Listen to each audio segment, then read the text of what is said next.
Welcome, everybody, to the A Little Less Fear podcast. I'm your host for the show, Dr. Lino Martinez. Oh, yeah.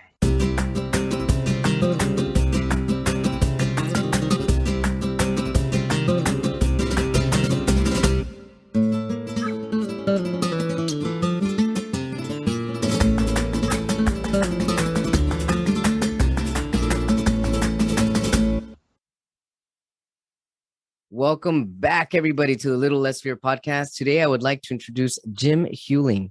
He's the author of the #1 worldwide best-selling book, The 4 Disciplines of Execution, now in its second edition and translated into 16 languages. Jim has been the 40X Global Managing Consultant for Franklin Covey for more than 13 years, where he has led the coaching of more than 70,000 leaders around the world. Prior to this time, Jim served for more than a decade as CEO of an organization recognized 4 times as one of the 25 best companies to work for in America. As sought out after keynote speaker, Jim has given more than 500 presentations in 13 countries. Among all his awards and recognition, Jim is particularly proud to have been presented with the Turknet National Leader Character Award, representing CEOs who demonstrate the highest level of ethics and integrity. Jim's greatest calling is now as an executive coach, where he draws from the lessons of his own life and career to provide meaningful strategies and guidance to currently more than 30 senior leaders. Jim is most proud of his wonderful marriage of more than 40 years to his sweetheart, Donna, being dad to 2 phenomenal adults, Scott and Sarah, and papa to his 3 grandkids. Jim holds a 3rd-degree black belt in Taekwondo and is currently in his 9th year of CrossFit. My goodness, what an incredible biography, Jim, and welcome to A Little Less Fear podcast. Thank you, Lena, so much. And I have to say, the longer that introduction is, the older people probably assume that I am, which is probably right. I mean, you'd have to have some time to have done those things. And I'm really pleased with that. Thank you. You introduced me so beautifully and from the heart. Thank you. That makes a great beginning for a podcast like this. Well, thank you so much, Jim, and thank you for your time. As our listeners know by now, this is a motivational podcast, and people like to hear people's journeys to see what got them to where they currently are. So that's going to be my first question here, Jim. I'm wondering what brought you to where you currently are with this incredible biography of yours. How did you get to where you are currently? Oh, gosh, thank you. I know that's such a loaded question. No, it's a great one, really. But you know, when you're my age, you've got a lot to unpack there, and I don't. Yes. And your listeners probably don't want to hear the whole story. But let me choose a segment that seems most meaningful, do that. and then we'll see where we want to go from there. Okay. Because when I'm asked that question, I immediately zoom back in my life to a point at which I think everybody who knew me would have said that I was sort of riding a wave. You know, I was CEO of a really fine organization. I'd been there 11 years. We'd had tremendous growth in the organization. As you said so kindly, we've been named one of the 25 best places to work in America 4 years in a row, and we'd won all these awards. Everything just seemed to be going as well as it could be. And of the 11 years I was there, that portrayal was really completely accurate for about 9 of them. Okay. But what very few people knew, but know now, and will know today, is that in the last 2 years of that tenure, I was really unhappy. You know, I really had reached a point where I was, in classic language today, we would say burned out, but I don't know if that language even says it the right way. I was feeling a new calling. I was feeling a pull on my life to do something else. And, you know, the hardest time to leave something, the hardest time to say yes to a calling is when the thing you're currently doing is going really well. It would be so easy if you were failing at something. True, you know, actually. I've often said, why can't the calling come when I'm at my lowest instead of when I'm at my highest, you know? My goodness. But yet that's sometimes part of the plan. So here I am, imagine I'm feeling in all outward evidences to be a very successful person. And I certainly have a wonderful life, and, you know, was blessed to meet the love of my life many, many years ago. We've been together now 42 years, and, you know, just all those things were really good. And yet here it comes. And I'm so glad you have video, because the only way I have to really describe this is like you're sitting like we are today, but something takes hold of your shirt and just says, I have something else pulling you in a different direction. Something else you're supposed to do.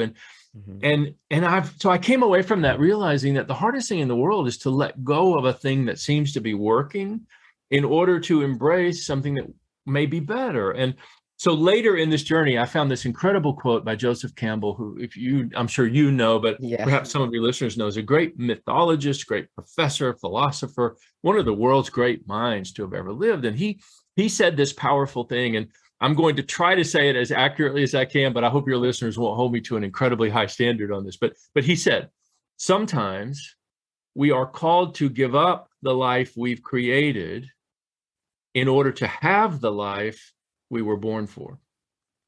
And when I read that quote, I thought, that's exactly where I am. That's exactly what's going on with me now. I've created a life that I'm really happy with and I think is really great. And yet unquestionably, I feel I'm being called to something else. So I sat there in my CEO office, if you can imagine, with the greatest job in the world, sort of, and saying, gosh, what can I do? What should I do? Where am I supposed to go? I know this is not it. And I started with this incredibly simple question. I said, if I'm not happy now, then when have I been happy? Let me become an investigator of my own history in order to design my future. I love that. So you ask yourself, I'm writing this down because it's an incredible question you ask yourself. If I'm not happy now, when was I happy? Is that what you said? Yeah. When have I been happy? Okay. And what were the circumstances? In other words, who was I with? What was I doing? What was the purpose of my effort? How was I doing it? There's an old saying that fits this kind of perfectly, and maybe some of your listeners will be my age and they'll remember it. But in essence, how do I become the right person, doing the right work with the right people in the right way for the right reasons? Yeah. So can I get 5 rights? How can I get all 5 of those right? And if I can do that, if I can find that intersection, maybe that will be the clue to whatever I'm supposed to do next. Because even though I don't want what I have anymore, I don't know yet what I want. So I went on this journey of exploring my own history, and I identified. I'm trying to say this really quickly because it's a long story, but I'm making it very short for today. Sure. The 10 peak moments of my life so far. Now, keep in mind that at this point, I'm probably 45 years old. So I've lived long enough and had enough of a career to really have some moments. I probably had 20 moments, but I narrowed it down to the top 10 moments in terms of happiness and fulfillment. And keep in mind, if anybody's taking notes, that I'm only speaking professionally. I'm not trying to commingle the birth of my children or meeting the love of my life any of those moments. I'm just talking about the work I'm called to do. What is that? So I now think of it this way. I've got this list of these 10 moments, my happiest, most fulfilled moments of what at that point would have been about a 30-year career. And I realized 2 things that were stunning, and to use an overworked expression, literally changed my life. 1, I didn't have a single one of those moments in my tenure as a CEO. Wow. Now, I've been there 9 years at this point, had a lot of success, and I want to be very careful. I love the company, I love the people, I love the work, I gave my whole heart to it. But yet, over the course of my life, not one of those moments that I called peak moments were as a CEO. Now that, first of all, that's stunning, isn't it? It is. It is. And then second, big revelation was, of the 10 moments, 7 of them were when I was standing in front of a group of people teaching or talking about some principle that I really believed in, something that I felt might help them. 7 of the 10, I was in front of a group, small or large, communicating something that I hoped would be of value to them. And the other 3 were when I was doing the same thing, but in writing. So in other words, all 10 of the best moments of the last 30 years had been speaking or writing. Now, every time I tell this story, I sort of feel like I have stupid written across my forehead, because you don't have to be a genius to say, well, what do you think you should do next? Oh my gosh. Right.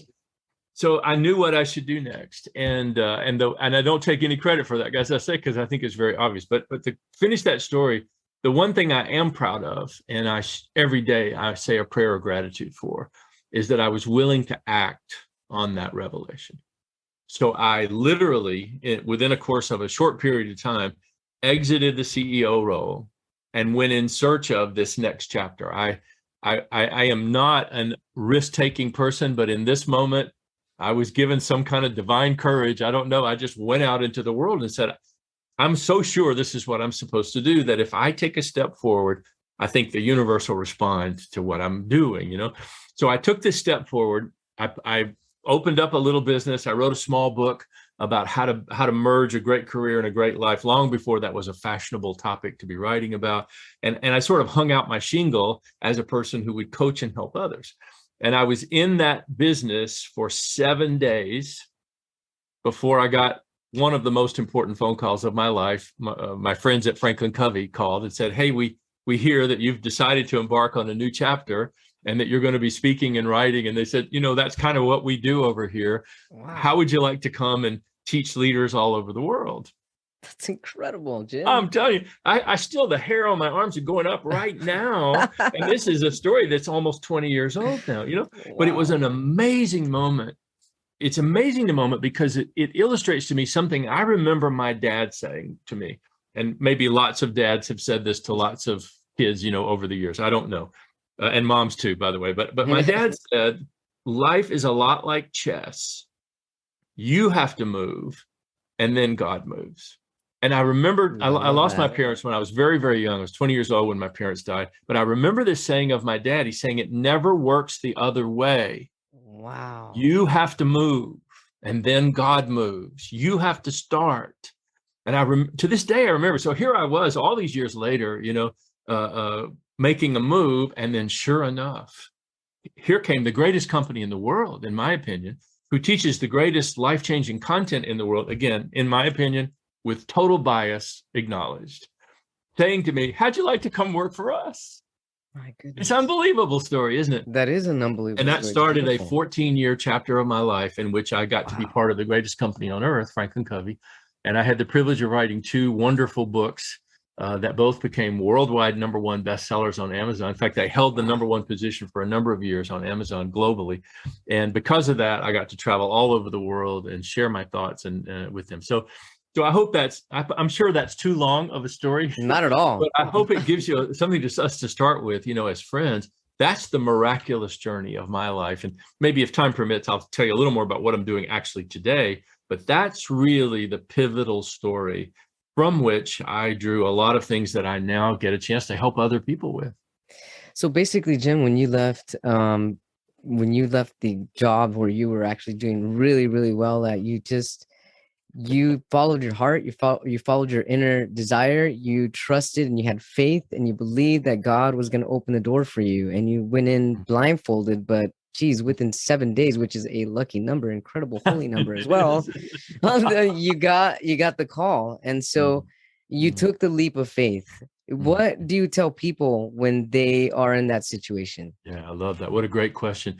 And I want to say real fast, the very first thing I would say, even responding to what you just said, is it sounds like a story where I never had a hesitation, I never had a fear, I never had a doubt. I just went for it, you know. And if I was an internet motivational influencer, I'd probably tell the story maybe like that. But since it's you and me who are friends, you know, I want to say it didn't feel like that at all. I was scared to death.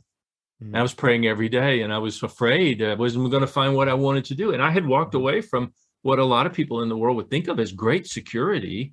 You know, there's 2 sides of CEO security. You either think you have a lot or you have none. The CEO life is sort of like that. But still, it was a lot. And in all of that, I wouldn't want anyone to say, well, I don't have that kind of courage, or I'm afraid, or I'm nervous to make that kind of a move, so I'm not going to do it. I wouldn't want them to hear my story and think I'm not ready, because I didn't feel ready either. I just felt incredibly unhappy, and I was tired of being unhappy enough that I said, I'm going to search, you know. And then, of course, I had that benevolent thing happen. But the most amazing thing about all of that, I think, and I believe this with all my heart, but I'm not a prophet, and I'm not a philosopher, and I'm not a spiritual leader. I'm just a person sharing with you my experience. But I believe it with all my heart that callings are not random, that every person on earth was born for some purpose. There's a reason we're here. And if you zoom all the way out and think about the planet, each of us, in my belief system, was born to play a certain part, to do a certain thing. And without our puzzle piece, whether our piece is big or small, the picture will never be complete without the unique thing we were brought here to do. And even in your story and in mine, I think the circumstances of our life are there to help us be ready to play our part. You know, when the light comes on and the curtain parts and we say, it's time, go. Yeah. You don't want to say, wait, I'm not ready. I need to prepare. Right. You want to be ready for that moment. And you want to be living in expectation of that moment so that when it comes, it's the most natural thing in the world. So that was really my story. As long as people remember, it wasn't this fearless Superman flying through the sky kind of story. I was scared to death, but I was also certain that I was not alone in this journey and that I was being called to something. I wasn't trying to run away from being a CEO. I was trying to run toward feeling that I was on purpose with my life, that I was doing what I was born to do, and that I was going to somehow be able to use that to make a difference. I love it. I love what you just said right now. The feeling of being on purpose with your life. Mm-hmm. Yeah, I've said it this way to other people, and see if it resonates with you. I don't know, but it's my way of expressing it. That the way I think about it is, everybody is born with an inner blueprint. You can't see it. It's not a tattoo, but it's inside you. It's in these days we would say it's like an inner GPS. Yes, it is. And every day that I live on purpose, every day that I align my actions and my work toward the thing I believe I was brought here to do, then I have this kind of incredible peace. Whether I'm successful or not is not the issue. The issue is, am I on track? Am I faithfully moving toward what I feel called to do? And when I have that, then I have peace. And let me quickly say, it's not a perfect journey. It has zigzags all over it. Absolutely. So any day when I'm not on purpose, when I have a chance to do something that's not part of my purpose, but it appeals to my ego, or it pays more money, or it's more glamorous, or whatever. And I don't have a lot of those, but I have occasionally some of those opportunities. I get tempted to go say yes to that. And the moment I turn my attention away from my purpose and towards some other satisfier, I lose that feeling of peace. So if anybody who knew me was going to only remember one thing from this whole podcast, it would be this idea that peace and joy are my compass. And I program my GPS, just like this morning, I programmed my GPS to take me to a restaurant where I was going to have breakfast with a friend. I program my inner GPS to take me toward joy and fulfillment. And I believe this with all my heart. Joy is a valid compass. Yes, it is. Every day I work with executives who we intellectually make a plan for them. We think about the pros and the cons and what their skill set is and what they're excited about. And we put all that together, which is not a bad process at all. It's a good way to start. But I never finish that with anybody without saying, now, does this bring you joy? Because I think joy is the ultimate compass for guiding a life. And you can trust your intellect to help you do the right thing in the right way with the right people, but it's your heart that navigates toward joy. So the heart has to lead and the mind has to follow. We can't have the mind leading because the mind gets distracted by all kinds of things. But if we let the heart lead, if we program our GPS for joy, then our mind will still say, hey, turn left here, turn right there. What about this? What about that? Our mind will still help us. But the mind has to work in service of the heart if you want your GPS system to run the way it was designed to run. I love that. Your mind has to follow your heart. I mean, your heart has to be the first voice in your head. That's right. And can we just say for everybody listening, a lot of people are listening to us and they're driving down the road or they're eating a sandwich or something, It does not work the other way. If you use your mind to intellectually say, well, based on these 7 factors, this is what I should do with my life, you might be successful, but you will never be fulfilled. Or you have to let the heart lead. Let the mind serve the heart. The heart does the strategy. The mind does execution. The heart does the direction. The mind does the terrain and the turn-by-turn directions for how to get there. That's the way to navigate yourself to a really great life. Joy comes from the heart. Joy does not come from the mind. That's right. That's what I believe. And so put joy first. What a radical idea in a world where we all overthink everything. Can you imagine? Right. You know, imagine me saying to a senior executive, okay, well, let's design the next chapter of your career. And before we go deep in all kinds of pros and cons and analytical factors, let's just pause a minute. What makes you happy? What are you doing when you're happy? Because remember now, in Jim's story, that's what I did. Mm-hmm. I started as a burned out CEO saying, well, okay, when have I been happy? Mm-hmm. And is my past somehow a useful indicator of what I might want to be doing in the future? And in my case, it turned out to be, as it does for most people. Jim, that's incredible. I love that you're saying all this because, I mean, I've been, I'm working on this workshop and with this brainstorming process, working with the mind, I have to bring it into my heart. And I constantly ask myself, is this going to bring me joy? Does this bring me happiness? Because when I'm feeling passionate about something, that's usually where joy and passion, all of that comes together. Because I don't normally have passion with my mind. It's passion with my heart. That's right. I don't even know if the mind is capable, you know, of right. passion. But look at you. You're an incredibly successful person in your field. You have one of the top 100 podcasts in the world. That. And there's millions of podcasts in the world, right? But you're in an incredibly elite group of podcasters. Well, you could get caught up in followers, in monetization of your content, in your outreach, and you know, how many episodes do I have? How many likes, comments? And so you could get all caught up in that. Sure. But that's not what you're doing. What you're doing is you're trying to help a lot of people through a very powerful medium. Yes. And I would only say this to you, although you don't need this advice, you're already doing it, is if you stay true to that, the likes and the follows and the monetization and the success will all come. But if you put the monetization and the likes and the success and the celebrity in front, you try to let that lead, you might actually get somewhere, but you'll find that you're saying, there's nothing in this for me. There's no joy in this. There's no fulfillment in this. I'm just putting on a great podcast. So keeping that first, that's the key. It's so true, Jim, because many times where I do get caught up, because I'm part of this company, Buzzsprout and Podmatch, and they will tell you there's a dashboard and it tells you where you're at globally. And sometimes there was a time where I was like every other day looking at the numbers, and that started to stress me out. And when I was like, what? I'm not doing this for the numbers. I never started doing this for the numbers. So how did I even get caught up with that? And the minute I let it go, a week or two, that's when I start feeling fulfilled again, feeling happy and feeling purposeful. So yeah, definitely letting go of all those other things that really don't matter, because the mission here is to have an outreach to reach people's hearts and to bring joy into their life. Yeah. I think that's exactly right. Now I would tag a little thought on the end, a very tiny thought. Those companies and products you mentioned are really fine places. They are wonderful tools. Podmatch is a great tool, right? Yes. So neither you nor I mean any disparagement towards them. They're great. I agree. Yeah, absolutely. I'm so happy that they're in the front platform.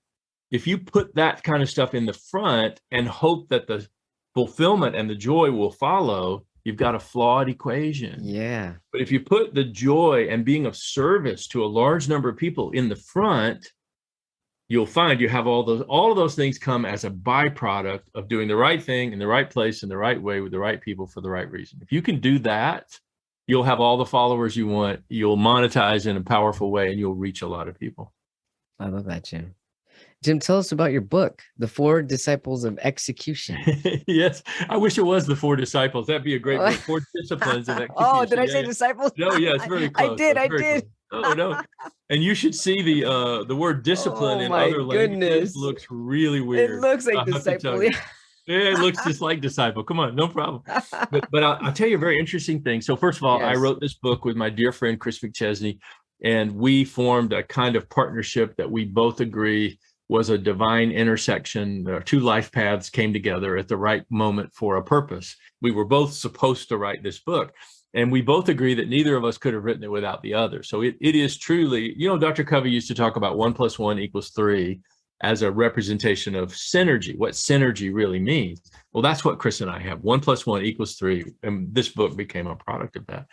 But we wrote it because we both had a heart for leaders in a particular situation. A leader or a person who has a goal they want to achieve.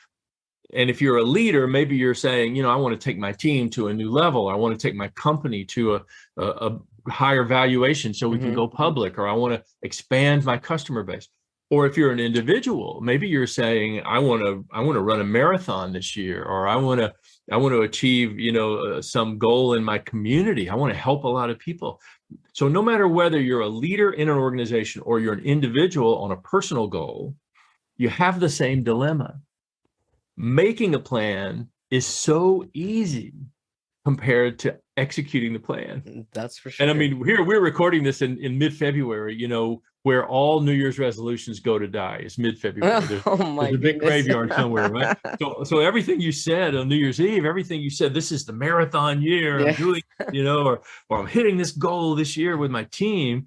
Right about now is when 2/3 of the world has lost heart on those goals. Yeah. And I only say that as a way of illustrating that strategy is important, but relatively easy compared to execution. And execution is not complicated, but it's difficult. It takes discipline. So we came up with this idea of 4 disciplines of execution, 4 simple ideas. And may I be very fast to say, we did not originate these 4 ideas. Come on, they've been around as long as there have been human beings on Earth. But we did package them in a way that they were easily understood and implemented. That's the gift we think we brought. So I tell them to you really fast. The first discipline is focus. Sure. Okay. So in other words, it's the ability to say, this is going to sound unbelievably simple, but it's powerful. This one thing is the single most important thing I am doing at this time. And I have many other things I'm doing, but they are all less important than this one thing. Now, there's not a single person listening to us today who didn't say, really, is that it? I mean, really, that's your first discipline, And anybody who says that, all I can say back is, you've clearly never tried this, because that is unbelievably hard to do.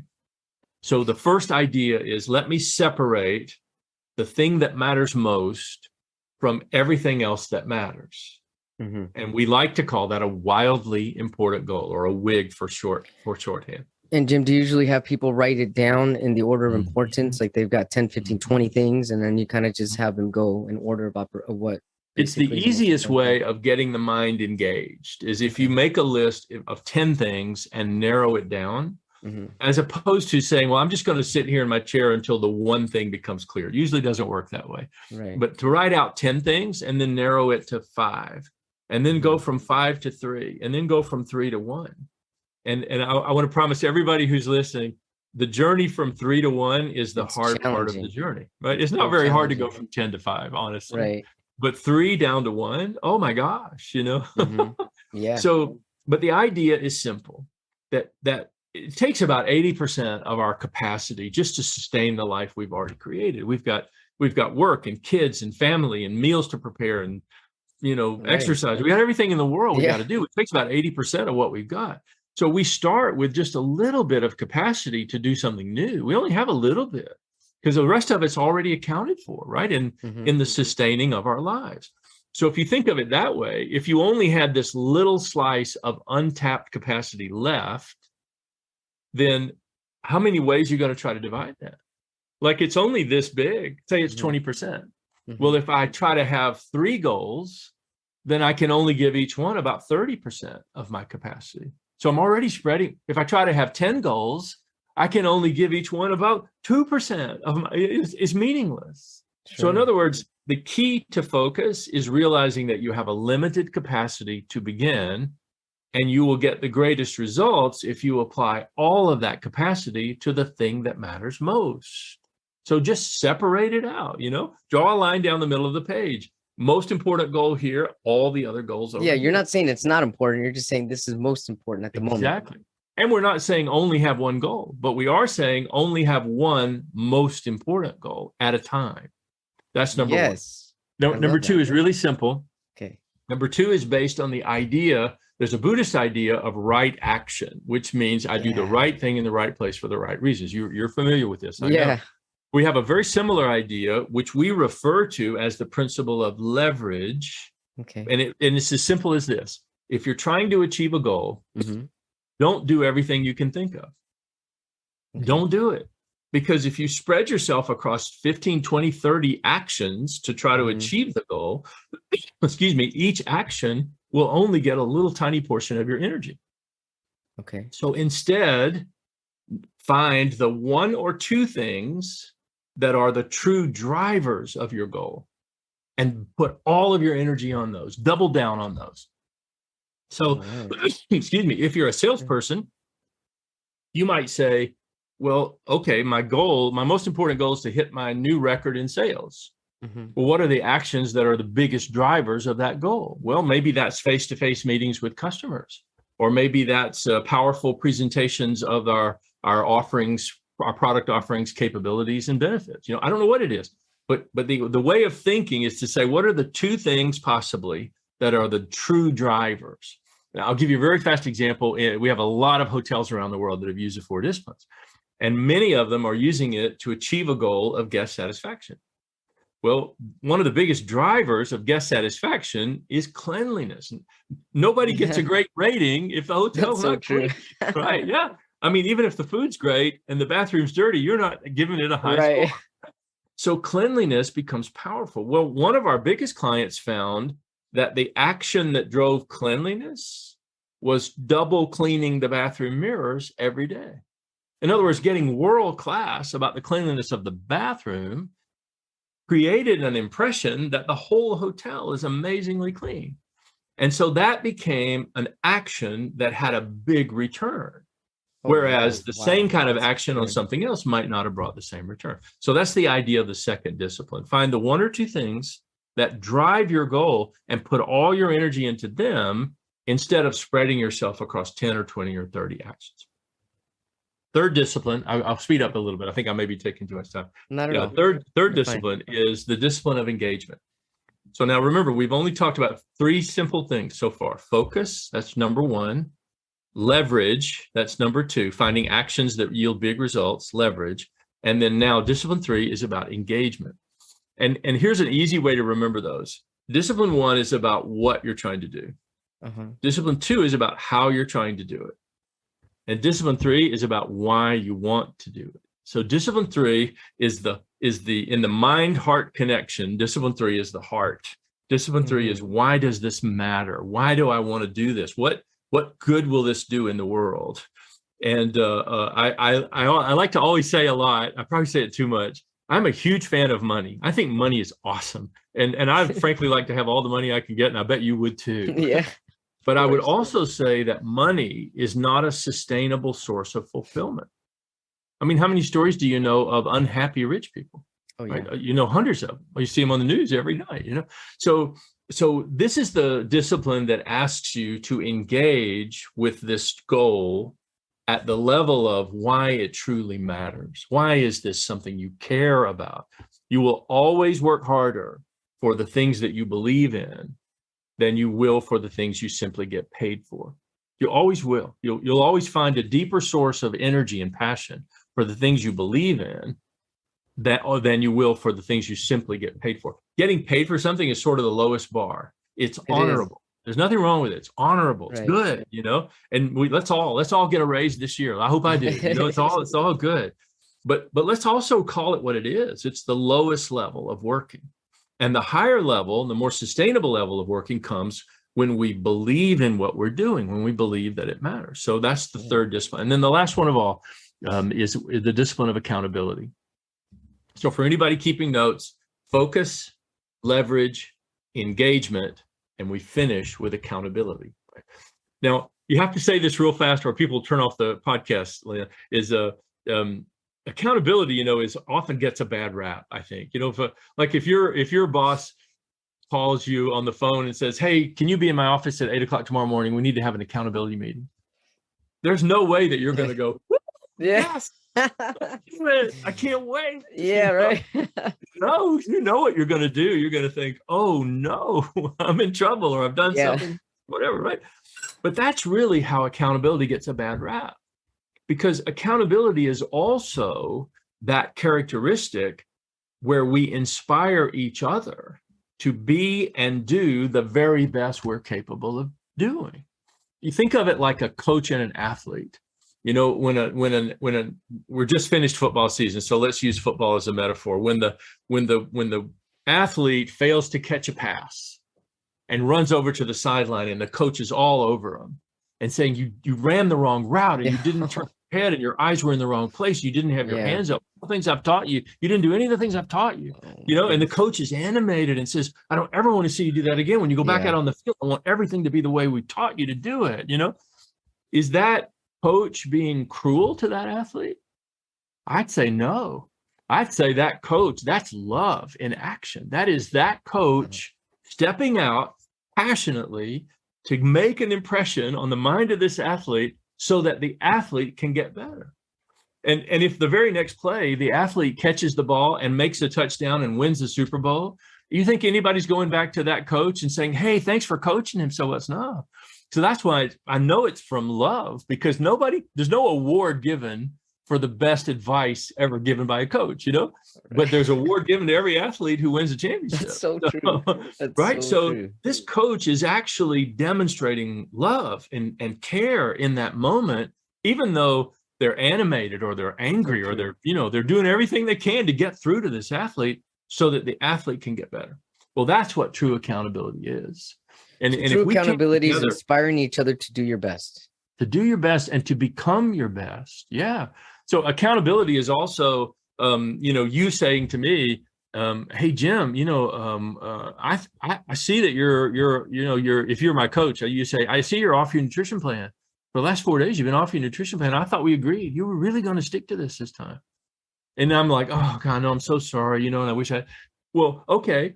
Are you trying to be mean to me in that moment? No, are you trying to make me feel worse? Of course not. You're trying to help me get where I told you I wanted to get. Right. Well, what greater demonstration of love is there than that, But we give accountability this bad rap because it's uncomfortable, because it calls out our ability to be comfortable with mediocrity or with where we are. And I'm not saying everybody has to be a CEO or a high achiever. The world doesn't need everybody to be a high achiever. But what the world needs is for every single person to become who they were born to be and do what they were born to do. That's what we need. So accountability becomes this powerful force that enables us or inspires us to become all that we were really born to be, I think. So that's focus, leverage, engagement, accountability. That's the 4 disciplines of execution. Now in use with over 300,000 organizations around the world, and this particular book in 16 languages, and it's in its 2nd edition. So thanks for giving me a minute to explain that. Oh, that was beautiful, Jim. Jim, what's the difference between the 1st and the 2nd edition?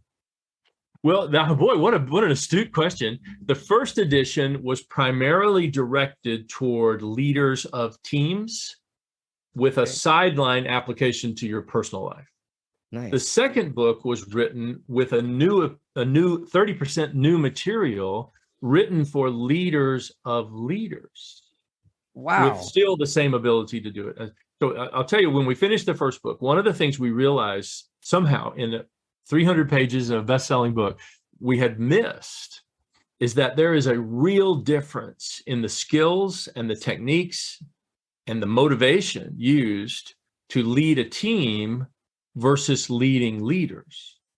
Leading leaders is a unique science. And I got to just think that somewhere there's all these people driving their car going, oh my God, I'm so glad somebody finally said that.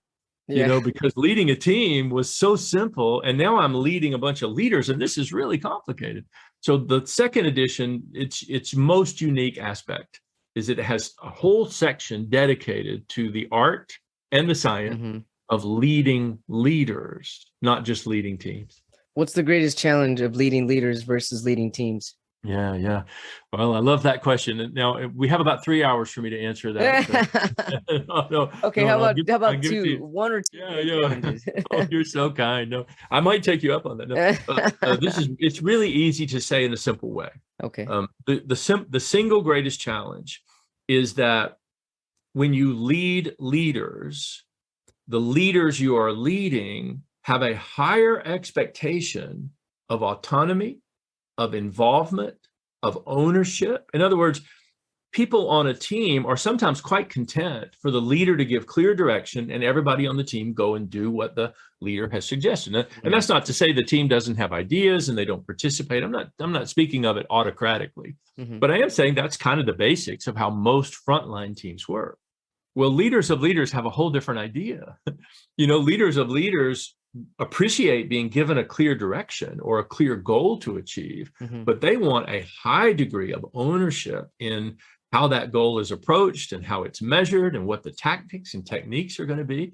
And they also have this secondary challenge that once they get themselves fully engaged, they have to go engage all the people who follow them, So if it's a peanut butter sandwich, they're the peanut butter. They're right in the middle where they have to both work well upwardly, but they have to work well to the front line as well. And I tell you, I think that's the most complicated. People say being a CEO is the most complicated job in the world. And I just tell you, it wasn't my experience. Now maybe they would say, well, maybe you weren't a great CEO. I don't know. You could debate this point, but I think leading leaders is the hardest job. I think leading a team or leading from the top are relatively easier than being right there in the middle where you have both audiences you have to find a way to engage. Do you consider yourself a leader, Jim?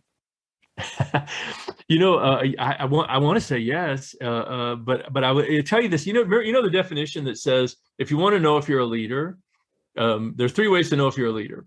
One, when you look behind you, is there anybody there? So number 1, does anybody follow you? Forget about titles. Forget about all that. Yeah. Let's don't even talk about that. It's so confusing. Look behind you. Is there anybody there, figuratively speaking? Say you want to do something or say, why don't we do this? Does anybody say, yeah, let's do that? Yeah. So is anybody behind you when you're following them? And then second is the difference about being a leader. Do you have a sense of direction? In other words, so many people are, and I'm not being critical when I say this, I'm just categorizing to say, really happy to come to work and say, this is what the company wants us to do. Let's go get busy. Right. But leaders say, well, why aren't we going that way? Or why are we doing that? Or what about this? Well, I have a different idea. What about that? And if you've got all that going on, you're probably a leader, because you've got that unique voice in your head. And then last of all, and I have to say, the final chapter of the 2nd edition and a lot of my heart is written toward, do you genuinely care about the people that you're leading? Because if all you care about is producing a result, then people are expendable to you. They're just resources. Right. But if you care about the people, they will produce extraordinary results. In other words, if you put the people first, they'll do extraordinary things. If you put the money first, people will comply. They'll do their jobs. Everybody wants to keep their job. Everybody wants to be successful, get a promotion, whatever. So in other words, you can lead by compliance. People do what they're supposed to do, or you can lead by engagement. And when you lead by engagement, then you get this extra that we all have inside us, but we don't give it out freely. We only give it out when something calls to it, Haven't you had a job where you did just what was required and you were excellent at just what was required? Yeah. And then you've had other jobs, or maybe now in your podcast, you find yourself giving more and more and more because you want to, because you're part of it. It means something to you. Right. Well, that's a good way to think. If you're a leader, you're listening to this, or if you work for a leader, are you in the compliance? You're world class at doing exactly what you're supposed to do. Nothing wrong with that. Or are you in the side of commitment? You're all in. You're going all the way. This matters. You're going to make sure this happens. Well, that one little test right there will tell you a lot about whether you're where you should be, or whether there's somewhere else you should be thinking about. Jim, what if, I consider myself leader, and based on the questions that the questions I just asked myself, but sometimes I fall into my own trap where I give too much. So at what point does a leader have to or should a leader back down a little bit and let things come to the leader rather than constantly leading and giving? Yeah. I think this is a deep question now you've asked, and It is. I want to give it its due, but I also recognize, boy, we could have a whole podcast on just this one question. Probably. So, see, no wonder you're in the top 100 because you've done your homework and you ask questions like. So I say this I'm going to say this really sensitively. I am a huge believer in passionate, high velocity living inside of solid steel guardrails. And I'll tell you what I mean by that, but the metaphor means something to me. I'll see if I can make it mean something to anybody else. A lot of people say, you hear guardrails and they think they're being constricted. They see them as a limitation. So you say, hey, I want you to achieve this objective, but here's the guardrails. You need to not do this. You need to always do that. So the guardrails are on the thing. And a lot of people resent that because they say, no, I want a wide open playing field. Don't restrict me. Let me go where I want to go and do what I want to do. Well, and I'm unapologetically stretching this metaphor a little bit. I realize that. But I think the presence of guardrails enables you to go faster because you can't go off the road. You can't get lost. You can't. In other words, if I'm free, as long as I'm inside the guardrails, I'm on track. Great. Let me go as fast as I can. I don't have to be checking all the time, with it. So I love this idea of high velocity living enabled by clear guardrails that keep me on track with my life. I think that's a powerful way to think about the question you've asked. Now, we could go really deep, but I don't want to miss the fact, we know more today about mental health than we've ever known. I know more about mental health as a human being. Sure. And I've been leading people over 40 years. And I feel I always was. I hope I was always a compassionate, empathetic leader. But I know way more now than I did back then. So that's a good thing that's happened. We've learned about how we have to protect our capacity in order to have any capability. And if we don't protect our capacity, wow, in order to have capability, right?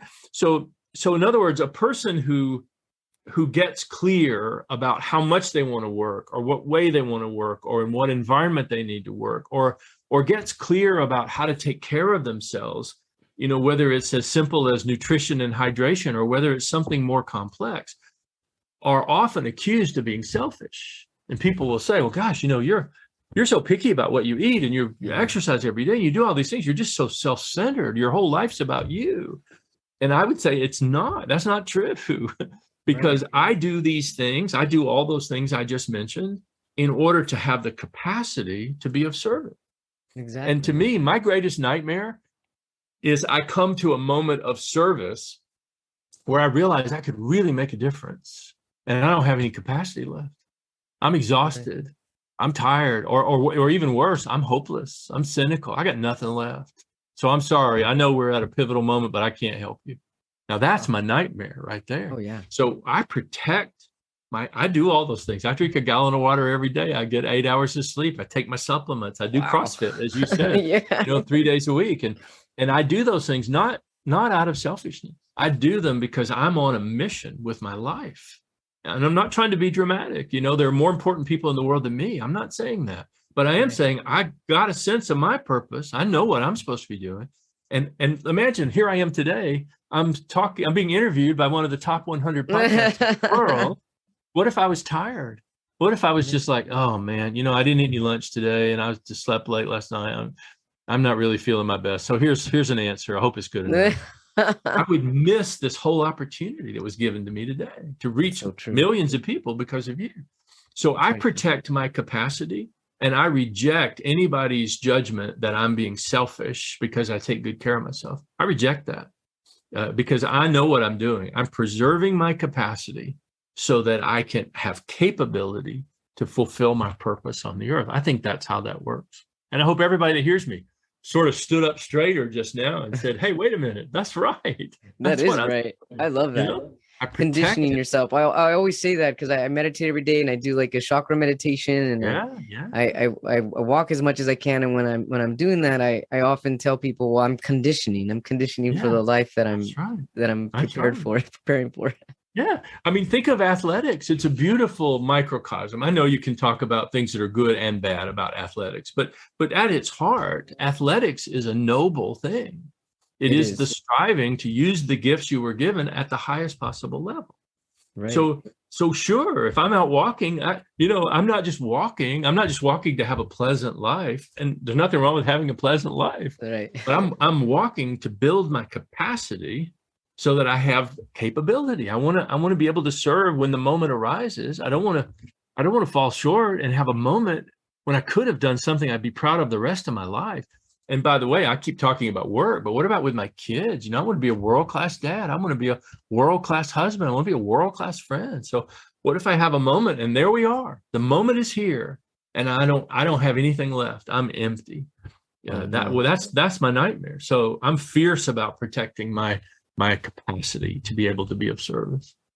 Jim, you are fierce about it, and you've motivated me so much. I feel like doing 50 push-ups right now. Let's do it right now. Right now. Jim, this has been amazing. Thank you so much for being on A Little Less Fear podcast. How can our viewers, our watchers, and our listeners find you and your book? Oh, that's great. Thank you for asking. The book is everywhere. So any place you buy books, just look for the 4 disciplines of execution. And of course, I would encourage everybody to look hard enough to get the new edition, the 2nd edition, which came out this spring, as opposed to the older one, although they're both fine books. And, I think you get some value from either ones. And then finding me is like the easiest thing on earth. So everywhere, I'm everywhere. And everywhere I am, my name is just my handle. So JimHuling, Jim Huling. Will get you to me on LinkedIn, on Instagram, or on Facebook. That's where I spend my time. And just about every day of my life, not perfect, but just about every day, I post a message that I hope is inspirational or motivational or educational. I try to tick one of those 3 boxes every day with something that I've learned from my life. For all the people who will never engage me as a coach, I still have a way of serving them. Think through the miracle of social media. I can reach 1 million people if I write a great post. So I spend some time every day in the early morning hours thinking of what could I say today that might help someone. And it always falls into one of those 3 categories. But, most days it comes out pretty well. And I just invite anybody that wants to follow me and look those up. And hey, send me a note. Say, I was listening to you on the podcast, or something. We'll have a chance to celebrate this great podcast. But I'm all those places, JimHuling. And I think you have that in the notes too. I do have it. Jim, thank you so much for sharing your incredible wisdom, light, energy here on A Little Less Fear podcast, and with all the wonderful listeners that are able to withdraw and feel the light that you give. It's really amazing. Just in my notebook, I'm looking at all my notes. It's like the heart has to lead and the mind has to follow. And that feeling of being on purpose with your life, that's definitely what my top, actually, it's all circled with stars. So thank you so much. You are that, you are that star. And I know it's time to go, but can I just say thank you back to you? Of course. If it weren't for you, I'd be having dinner right now and not reaching all the people that will be reached by this podcast. So thank you for doing something brave and bold and courageous with your life. And you don't have to say a word. I just know it can't have been easy. And right. Podcasting is not a simple profession. It's complicated, highly competitive. There's a lot of people in it. And to get your message out there and have it stand out and reach the people you wanted to reach is a real thing to be proud of. And you've done it, man. You're in the top 100 podcast. You've done it, So thanks to you, people like me have a platform. And without the platform, I could go out in the neighborhood and shout some words of wisdom, but nobody's you make it possible for some. I'm glad I could make this possible for you. Thank you so much, Jim. I mean, that really means a lot. I appreciate it. Yes, sir. Yes, sir. Well, you have a wonderful, have me back blessed again. day. I'd love to have you back. I'll unapologetically, shamelessly put in a plug to say I would love to come back. And sometime in the future, when people have had a chance to get past this one, haven't had enough of me, I'd love to come back. I'd be honored to have you back, Jim. Definitely. Brother, thank you. It was thank you. Nice meeting you and nice connecting with you. Absolutely. Yes, you have a blessed rest of your day now. Thank you. Thank you all so much for all the listeners, the viewers, the watchers, and the subscribers. If you have not yet subscribed, go ahead and do so. And please share the story, share this journey, share this podcast with your friends and your family. You can find information on my book, details about my book, on my website at www.alittlessfear.com, where you will also find my freelance poetry that I write. It's visual poetry with video for businesses. And for social marketing, if you are interested, please send me an email at alittlessfear@gmail.com. Again, my website is www.alittlessfear.com. And if you'd like to be on the show, you can also send me an email, or if you have any questions or comments, at alittlessfear@gmail.com. Feel free to also check out my YouTube channel, also titled A Little Less Fear Podcast, where you will catch all of these episodes on video on YouTube. Thank you all so much. I love you. Thanks for your support. Take care and keep shining on. Rock on. I love you.